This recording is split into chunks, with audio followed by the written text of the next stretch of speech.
Hello and welcome to this video for the 2022 Level 2 Algebra paper. So we're just going to jump straight into it to question number A. So we're just going to solve 2x minus 3 over x plus 4 minus 3 equals to 0. So for this question, we're just going to isolate the negative 3 onto the other side. So we say 2x minus 3 over x plus 4 equals to 3. Multiply both sides by x plus 4. So 2x minus 3 equals to 3x plus 12. Subtract 2x from both sides. Gives us x plus 12 on the right hand side, and therefore x equals to negative 15. And this should just be a merit level, an achieved level question with the correct answer. For question number B, we're going to factorize completely 6x to the power 3 times y minus 15x squared times the square root of y. So in terms of the common factors here, so we have x squared is definitely a common factor here. Both 6 and 15 are divisible by 3, so the common factor here is 3. Highest common factor is 3. And we could also factor out the square root of y since y equals to, square root of y equals to y to the power of 1/2. Okay, so the answer for this one is factorizing the common factor, which is 3x squared times of square root of y multiplied by 6x to the power 3 times y divided by that factor, which will be 2 times of x times of square root of y, minus 15x squared square root of y divided by 3x squared square root of y, which is just negative 5. And this is a merit level question for a correct factorization. And to get an achieved, if you don't factor out the square root of y here, you'll get an achieved. So if you miss out square root of y, then that's an achieved. Great. Simplified fully, 6x squared minus x minus 12, all divided by 3x squared minus 5x minus 12. So for this question, we're just going to factor the numerator and the denominator, and then we'll probably be able to cancel out a like term. So we have 6x squared minus x minus 12 divided by 3x squared. And in this case, we'll have the factorization of 3x plus 4 times of 2x minus 3, all divided by 3x plus 4 times of x minus 3. And in this case, you can check your answer. Just a few ways to do the factorization here. So for these types of questions, it's probably enough to just go through all of the all of the factors of 6. So in this case, we have 3 and 2 and 6 and 1. So you could do like a guess with 6x and x and 3x and 2x. And then you can try and substitute some numbers into the equation and then see if it matches up with the two numbers multiplying to negative 12 in this case. And we want the two numbers, when you multiply them together, you'll get the negative x. You can just try with, for these questions, you can just try with these common factors. But if you actually wanted to just like be guaranteed that you can factor out the correct factorization, you can simply just use the quadratic formula, or you can just use your graphics calculator to find the roots of the equation, and the roots of the equation will pretty simply be able to tell you the factorization. So in this case, we have the factorization. We're just going to cancel out the like terms, so 3x plus 4 and 3x plus 4, and this equals to 2x minus 3 divided by x minus 3.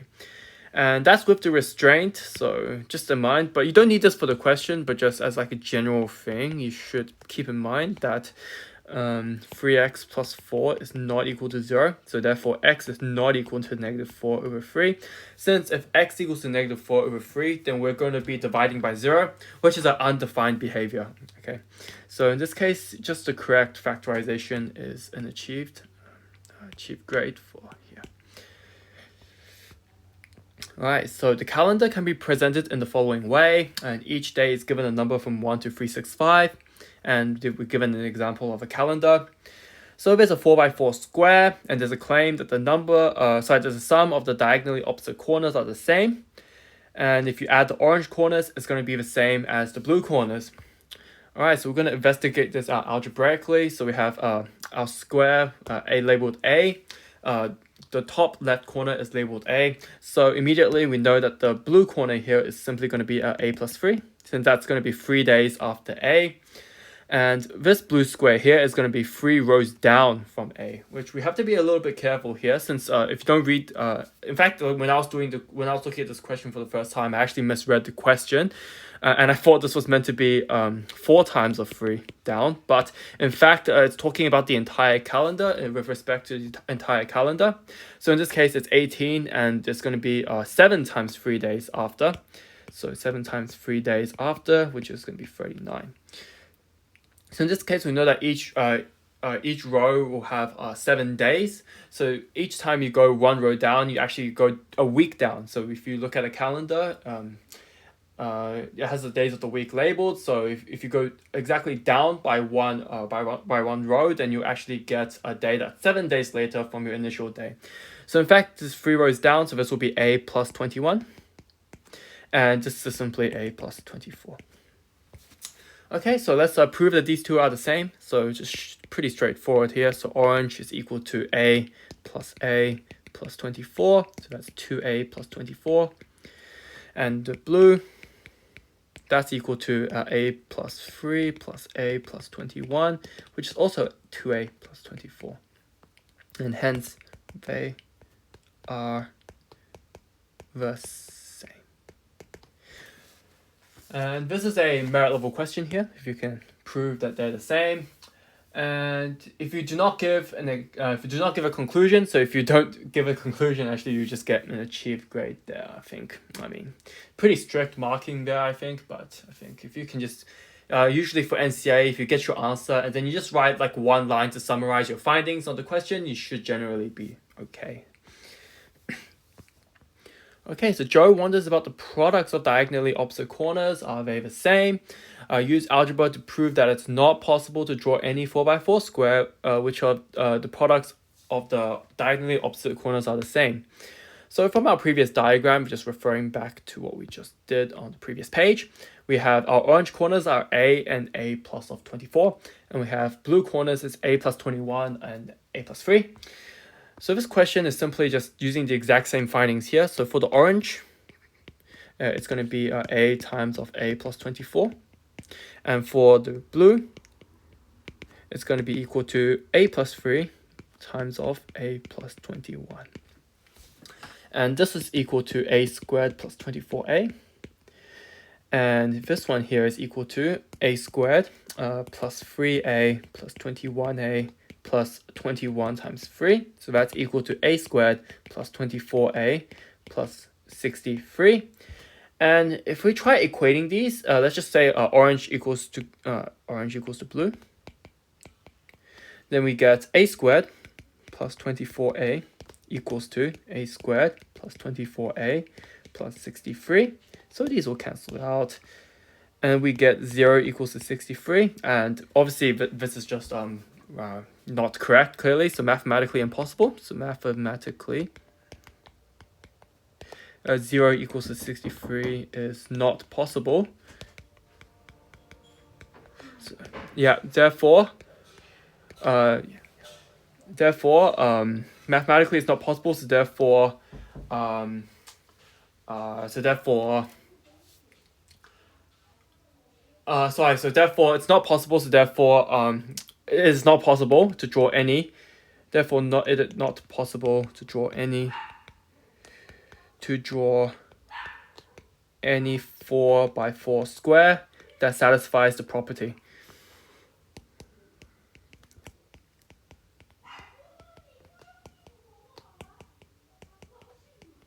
Yeah, and that's it for this question. That's really all we need to do here. And that's actually an excellent level question if you can justify this correctly. And for a merit level question, if you have correct algebraic evidence up to line there. So if you can get this and this, then that's a merit level grade there. And there's no achieved criteria here. So either you get merit, you get excellence, or you get nothing. All right, moving on. Will it always be true that the sum of the orange corners must be the same as the sum of the blue corners, regardless of the size or shape of the rectangle that Joe draws? So again, we're going to be using our algebra by considering the m by n rectangle drawn on the calendar. So m and n are whole numbers greater than 1, and m is not equal to n. Okay, so it's not a square. So in this case, obviously, the number of columns we have, so number of columns, clearly is less than or equal to 7, since we can't actually go out of the bounds of the number of days on the calendar. So it's strictly bounded by the number of days, which is 7. And for m times m, does this tell us? Okay, so it doesn't tell us whether m is the row or the column. So we'll just say that m equals number of rows, n equals number of columns. Okay, so in this case, if we have like some square, okay, let's just, not square, so some rectangle. Okay, we just imagine we have like A, again, if we have A here. That's going to be one of the orange corners. We're going to have the other orange corner here, so O2 here, the orange 2, and we're going to have the blue one here, and we're going to have the blue 2 here. So obviously we can see that in terms of the first blue square is going to simply be the number of days in between the orange and the first orange and the first blue day. And the number of days is going to be simply going to be the number of columns we have minus 1. Since in this case, if we start from A, then we're going to go exactly, in this case, n minus 1 days, and then we reach the last day on that row. So therefore, the orange, so we say orange is equal to A plus something O2. So blue 1 will be equal to A plus of n minus 1. In terms of the second blue, which is going to be some number of rows down, we're just going to say some m rows down. In this case, we have to keep in mind again that there's going to be 7 days in a week. So each time you go down one row, you're actually going to be going down 7 days after. So you can just again visualize this by using a calendar. So let's say this is the Monday on the A column here. So if you go exactly one row down, that's just going to be the next Monday of the month. So that's going to be exactly 7 days after, since there's 7 days in a week. So in this case, our B2 is going to be equal to A plus of, going to be plus of 7 times of the number of rows minus 1.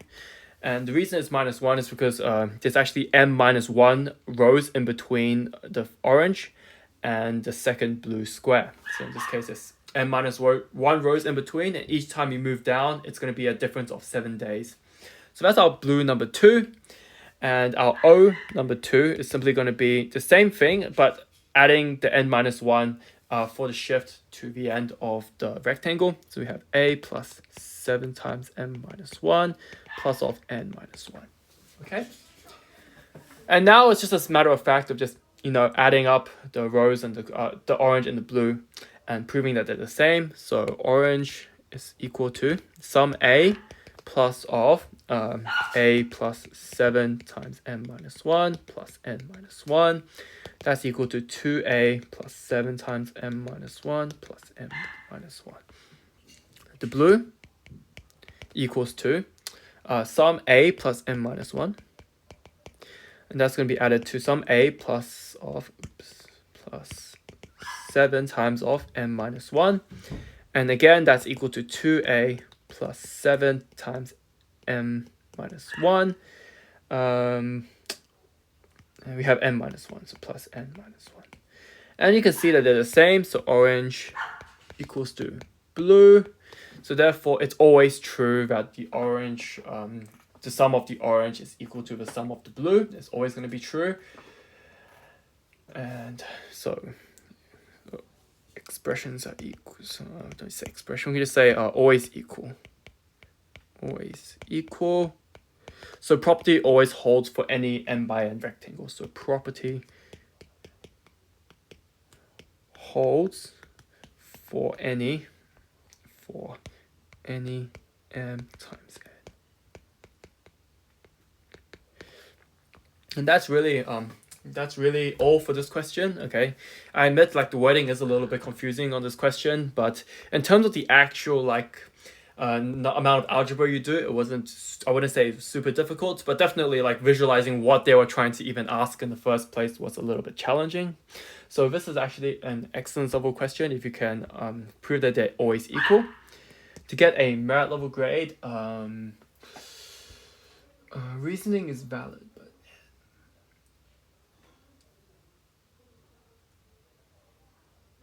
okay, so they're not really clear on exactly how to get a merit, but obviously if you don't have a conclusion, you're going to get a merit. And I guess if you make like some small error, like just some small like leaving some small things out, I think that might drop you to a merit, but there's no achieved level column here. So it's either you get merit or you get nothing. Or you get merit, you get excellence, or you get nothing for this question. All right, okay, so question 2. A quadratic equation ax squared plus bx plus c equals to 0 has solutions of 1 over 3 and negative 2 over 7. Find the values of the integers a, b, and c. So for this question, I just like writing out the factorization and then expanding and then just multiplying to find the a, b, and c. So in this case, we have x squared, we have minus 1 over 3x plus 2 over 7x minus 2 over 21. Okay, so we have our x squared minus 7 over 21x plus 6 over 7x minus 2 over 21. So x squared minus 1 over 21x minus 2 over 21. And we can multiply the whole thing by 21. So in this case, this will be 21x squared minus x minus 2. And that should be, let me double check. Yeah, that should be the correct answer. So a equals to 21, b equals to -1, and c equals to -2. And that should be our answer for this question. And this is just an achieved level question there. What is the discriminant of the equation 2x squared minus 12x plus 7 equals to 0? So the discriminant is just equal to b squared minus 4ac. So that's going to be discriminant equals to 144, 12 squared minus 4 times of a, which is 2, times of 7. So that's 144 minus 56. And that's going to be equal to 88. And that's going to be a multi-part question actually. So we're going to look at part II as well. So suppose y equals to 2x squared minus 12x plus k as a constant. So for what value of k, we'll have exactly one solution. So when there's one solution, that indicates that the discriminant, so that's b squared minus 4ac equals to 0. So in this case, we'll have the discriminant, which is equal to 144 minus 4 times a times c. So 4 times a times c equals to 0. 144 minus 8k equals to 0. So therefore 8k equals to 144. And therefore k equals to 18. And if you can get the correct value of k here, that's a merit level grade. If you can find the correct discriminant in part I, that's just an achieved there. Okay, yeah. Cool.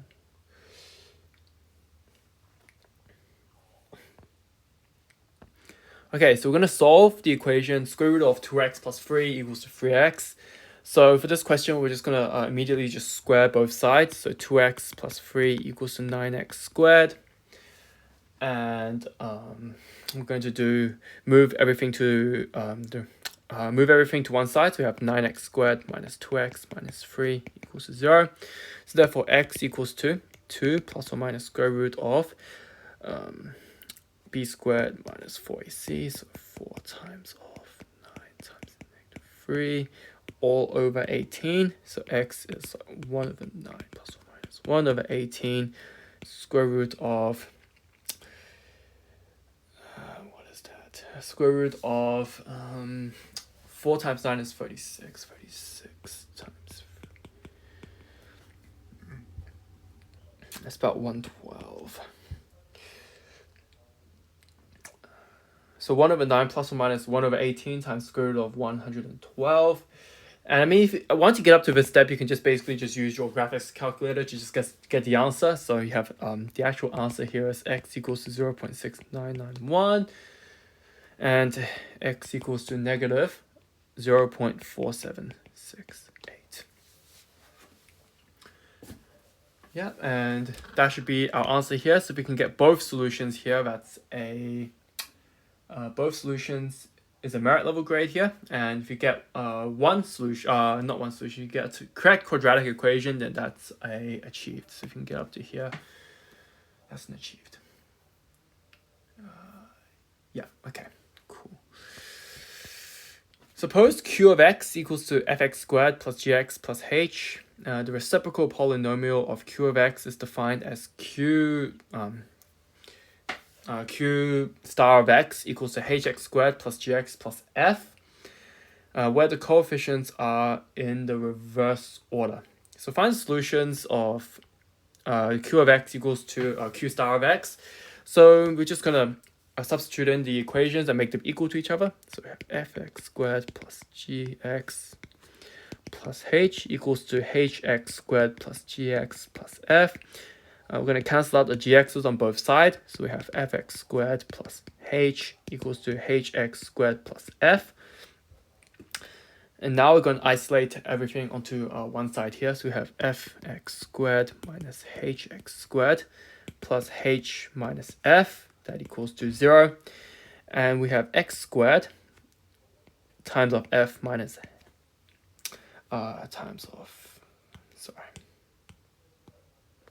So we have x squared times of f minus h plus of h minus f equals to 0. Or alternatively, we have negative x squared times of h minus f plus h minus f equals to 0. So therefore, we can actually continue to factor this one. So we have 1 minus x squared, or negative x squared plus 1, or 1 minus x squared times of h minus f. That's going to be equal to 0.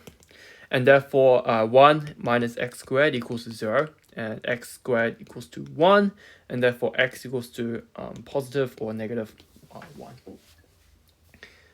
And actually, this is an excellence level question if you can obtain both the correct solutions. So excellence here. And correct working to obtain one solution only. So if you only get x equals to positive 1, then you only get a merit grade there.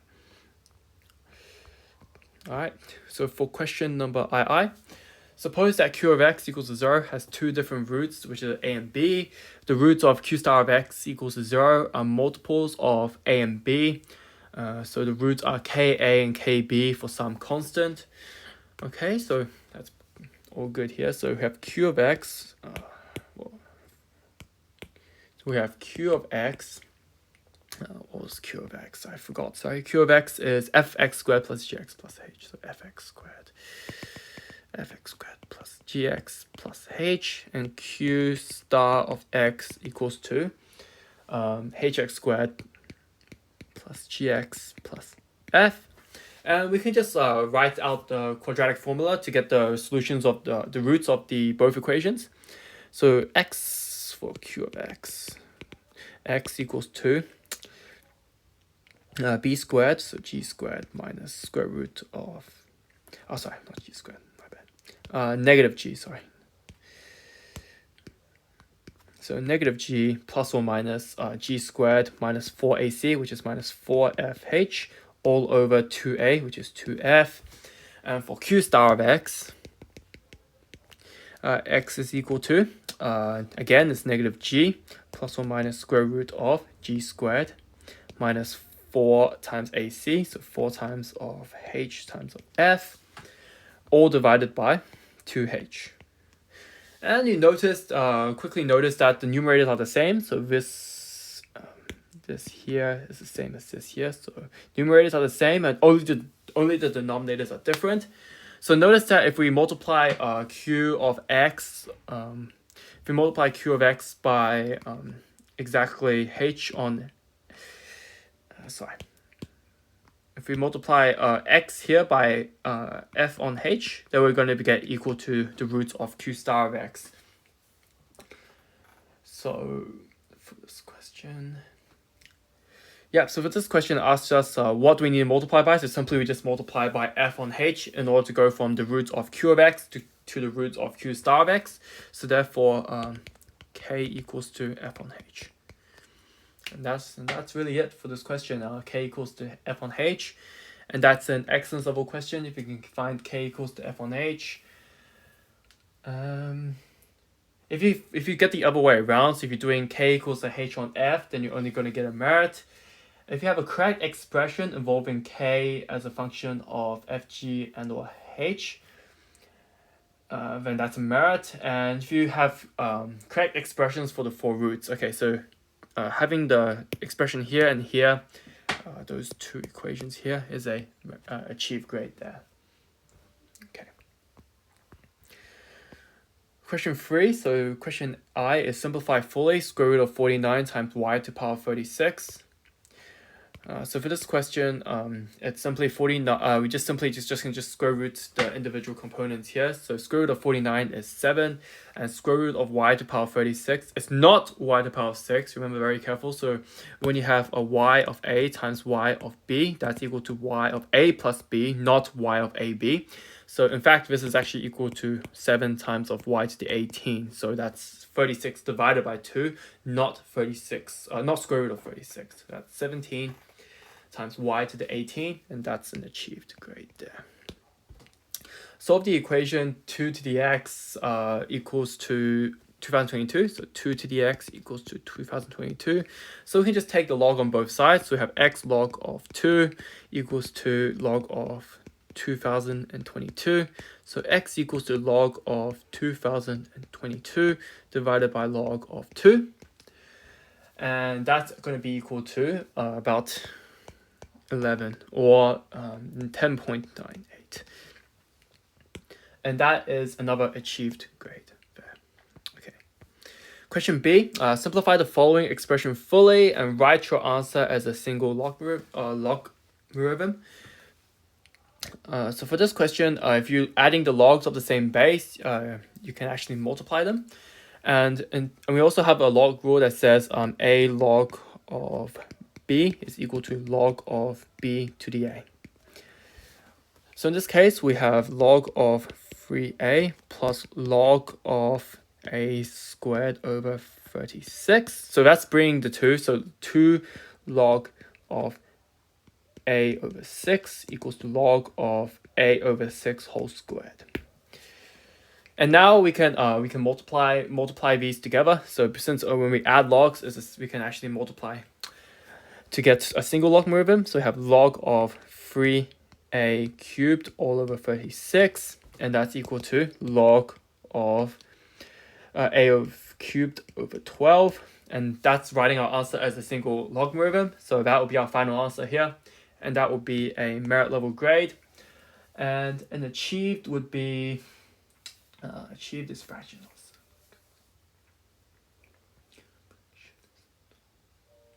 Okay, so apparently if you leave your answer as 3a cubed over 36, that isn't achieved. So be sure to just another term, just simplify everything fully. So if you have a common factor, make sure you cancel it out. Since sometimes NCQA can be a little bit pedantic with their marking, so it always pays to be a bit careful. Okay. Question C. Consider the equation log base 2 of x minus a minus log base 2 of x plus a equals to c, where a and c are constants. Show that when x is made the subject of the equation, then x equals to a times of 1 plus 2 to the c over 1 minus 2 to the c. So for this question, I think the very key thing you have to notice here is that you have to really be writing this as a single logarithm first. And once you have it as a single logarithm, then it's really easy to make x a subject of the equation. So if you're subtracting two logs of the same base, you can simply divide the contents. So we have log of base 2 of x minus a minus log base 2 of x plus a. That is going to be equal to log of base 2 of x minus a all over log base 2 of x plus a. Oh, sorry, what am I doing? Sorry, my mind just went blank there. No, not quite. What I meant to say was log base 2 of x minus a over x plus a. Okay, apologies for that. And that's going to be equal to c. And now we can just use our log rules. So in this case, log base 2, we can do the exponentials on both sides. So in this case, we'll have 2 to the c.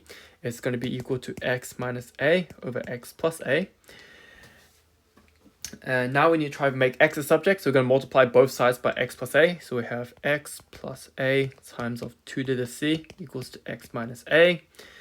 And now we have x times of 2 to the c plus a times of 2 to the c equals to x minus a. So x times 2 to the c minus x equals to negative a minus a times 2 to the c.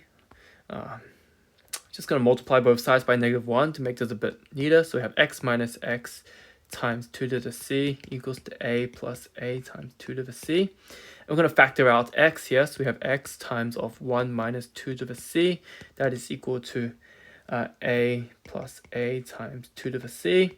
So therefore x equals to a plus a times 2 to the c divided by 1 minus 2 to the c. Not quite there yet, okay, and we can just common factor on the top is a, so we have x equals to a times of 1 plus 2 to the c all over 1 minus 2 to the c, and that's going to be as required here. So we have a times of 1 plus 2 to the c over 1 minus 2 to the c, and that's going to get us an excellence level grade if you can get up to here. And correct exponential obtained. So if we have 2 to the c equals to x minus a over x plus a, that's going to be a merit. And if we combine the logs correctly, then that's going to be an achieved. So this step here is an achieved grade there. Okay, so the equation is only possible to solve for some values of a and some values of c. Explain your reasoning clearly. Describe which values of a and c will make the equation possible to solve. Okay, so we have x equals to a. We have x equals to. Sorry, we have x equals to a times of 1 plus 2 to the c over 1 minus 2 to the c. And in maths, you cannot divide by 0, so that's the first thing you should really be looking for. So cannot divide by 0. So you cannot divide by 0. Therefore, denominator is not 0. Spelling is not good. So denominator is not 0. So therefore, simply our first constraint is 2 to the power of c is not equal to 0. So 1 is not equal to 2 to the c. So therefore, c is not equal to 0. So that's our first constraint, that c is not equal to 0. Another constraint is going to be in terms of the log. So if we raise a number to some power, so we have like x to some power b, we're never going to be getting some negative results. So it's always going to be getting some positive. Always going to be getting some positive results here. So therefore, so what I'm trying to say is, in this case, the log. How do I word this properly? So in this case, x minus a and x plus a both have to be greater than 0, since you can't really do log of a negative number. So x minus a and x plus a is equal to, x plus a is greater than 0, since log not defined, log x not defined for x smaller than or equal, smaller than.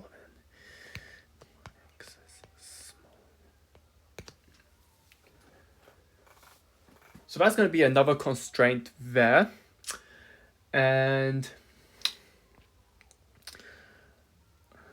another thing to note, which might be if x equals 0.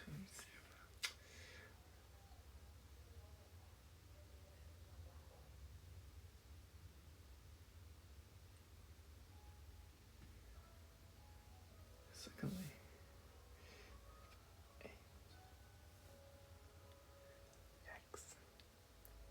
Okay, so yeah, that's actually a good point. Yeah, I actually missed this one. In the answer schedule, they have one more constraint here, which is in the case where x equals to 0, then and a equals to 0, so a equals to 0, x equals to 0, then we're going to end up with log base 2 of 0, which again it's not going to be defined. So therefore, a is not equal to 0. And to summarize, we have c not equal to 0, a not equal to 0, and we have x minus a greater than 0, and x plus a greater than 0. And to get an excellence grade, you only need to identify 2 constraints of reasoning, so any of those 2 is enough to get an excellence. And for a merit, you only need to identify a single constraint. And that's it for this paper, and I hope you enjoyed the video, and I hope to see you all in the next one.